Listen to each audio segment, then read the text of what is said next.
Assemblée générale, la 12e édition de l'Union des associations féminines catholiques de notre diocèse se tient chaque année dans une de nos paroisses. Et cette année, c'est au tour de Diouloulou de nous offrir l'hospitalité. Cette assemblée devenue annuelle est un temps fort et un événement spirituel majeur dans la vie de notre famille diocésaine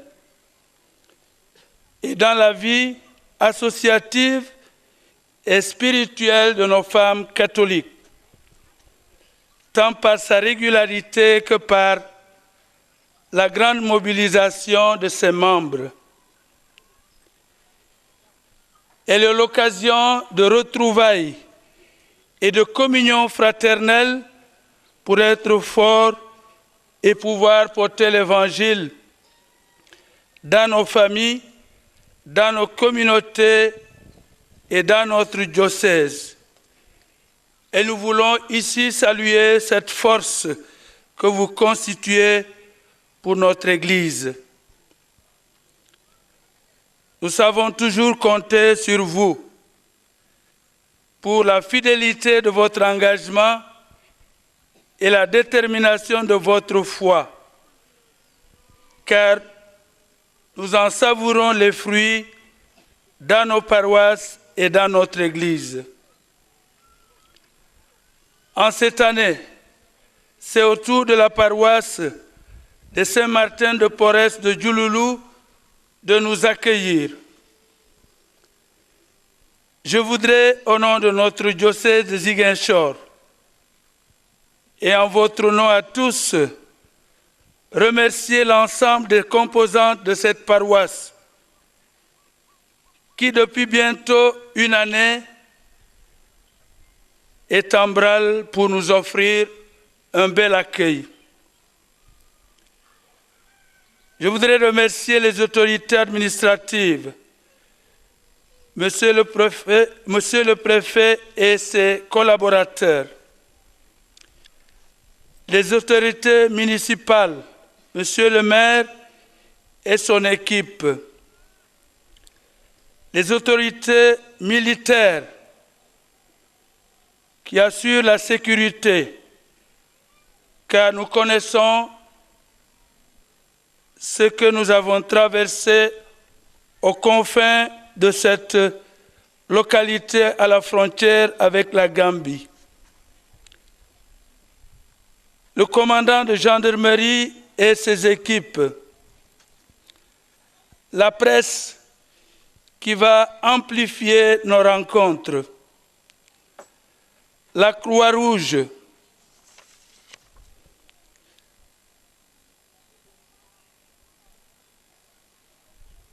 le directeur de Muslim Hands,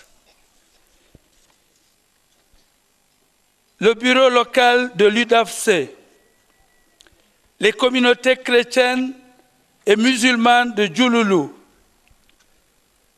le curé et ses collaborateurs et collaboratrices, et toutes les personnes de bonne volonté qui ont prêté leur concours précieux pour l'organisation de cette rencontre qui mobilise beaucoup de moyens et d'énergie. Nous savons que depuis un an que votre paroisse a été choisie, vous n'avez ménagé aucun effort et aucun sacrifice pour la réussite de cet événement. Nous vous savons gré. Un grand merci à vous tous pour votre accueil fraternel et pour toutes les mesures prises en amont pour nous permettre de passer ici un bon séjour, le temps d'un week-end.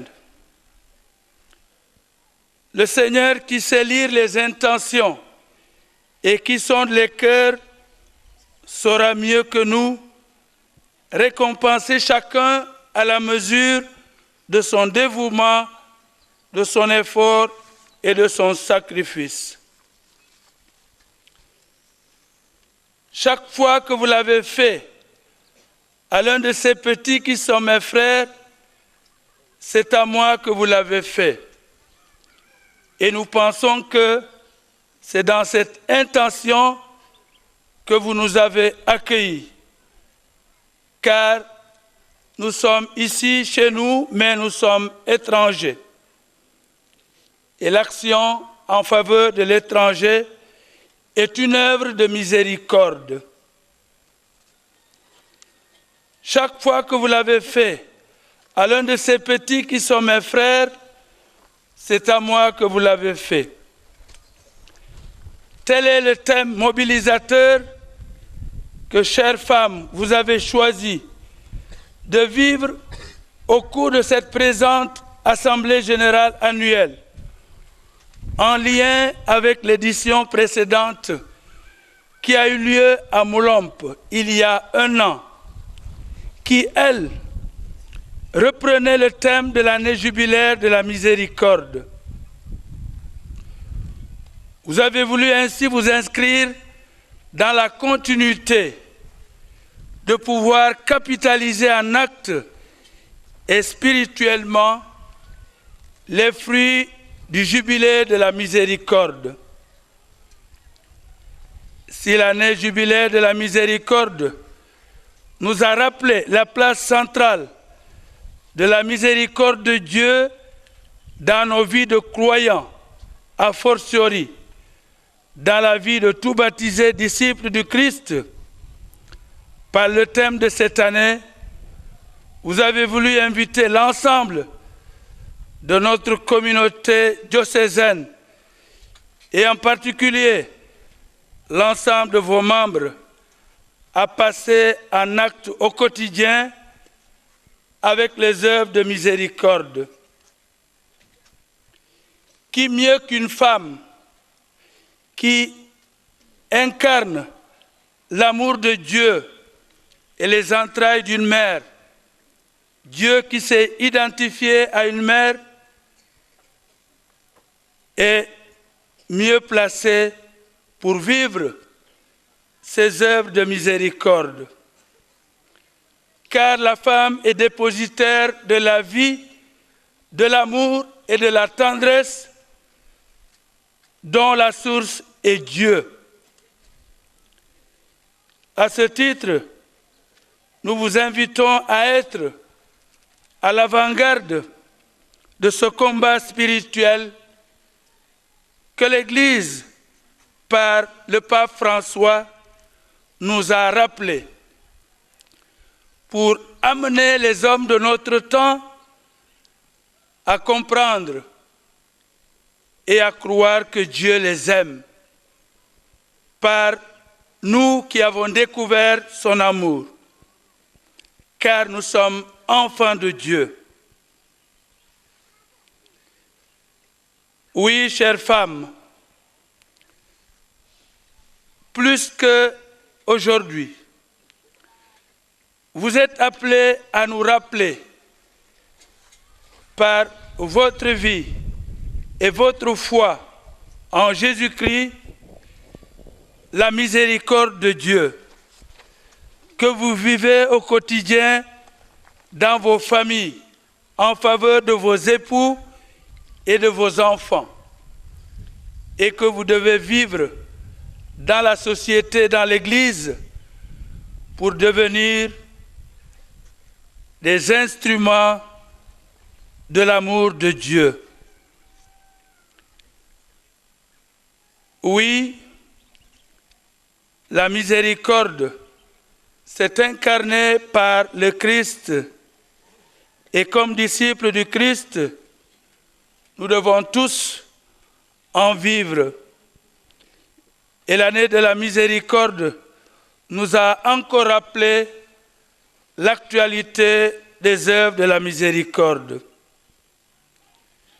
Comme nous le rappelle si bien l'évangile de Matthieu, d'où est tiré notre thème, nous serons tous jugés non pas sur ce que nous avons été, chrétiens, musulmans, animistes ou d'autres religions, ou encore préfets, maires, prêtres, imams, religieuses, ou encore parents, hommes ou femmes.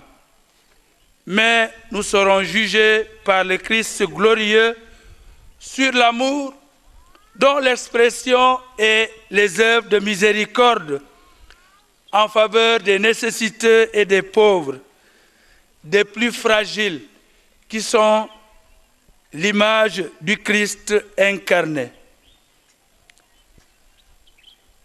Veuves, orphelins, prisonniers, malades, affamés, pauvres, petits, ce sont là les bénéficiaires des œuvres de miséricorde vers lesquelles le Christ ressuscité nous envoie. Et personne ne peut se soustraire à ce devoir de croyant, a fortiori pour nous, à ce devoir de chrétien. La charité n'a pas de confession. La charité, qui est le fondement et le cœur de toute religion, n'a pas d'heure ni de préférence, car dans le cas d'espèce, Jésus s'identifie aux pauvres et aux nécessiteux. Chères femmes catholiques, il est heureux que nous soyons ici, dans cette paroisse où nous sommes bien accueillis. Nous sommes reconnaissants pour tous les sacrifices qui ont été consentis pour que nous soyons ici. Dans la dynamique du jubilé de la miséricorde, nous comptons comme Église sur vous. En ces 3 années de synode, où nous passons en revue toutes les entraves qui nous empêchent d'être libres pour vivre heureux, nous nourrissons l'ambition noble de pouvoir nous libérer de toutes les pesanteurs dont les premières victimes sont les femmes, le veuvage, les funérailles, les cérémonies traditionnelles qui vous tiennent enfermés dans le carcan de nos traditions.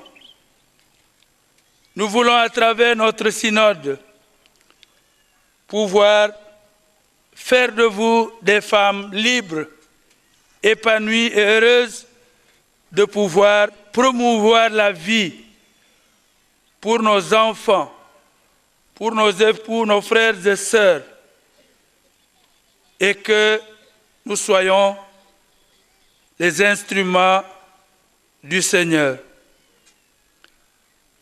En vous souhaitant un agréable séjour ici, à Diouloulou, où nous pensons que notre présence laissera un témoignage positif pour cette communauté chrétienne, musulmane, pour l'ensemble de ces populations.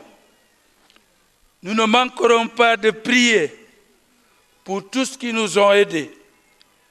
Nos autorités administratives, militaires et coutumières et religieuses, toutes les personnes de bonne volonté,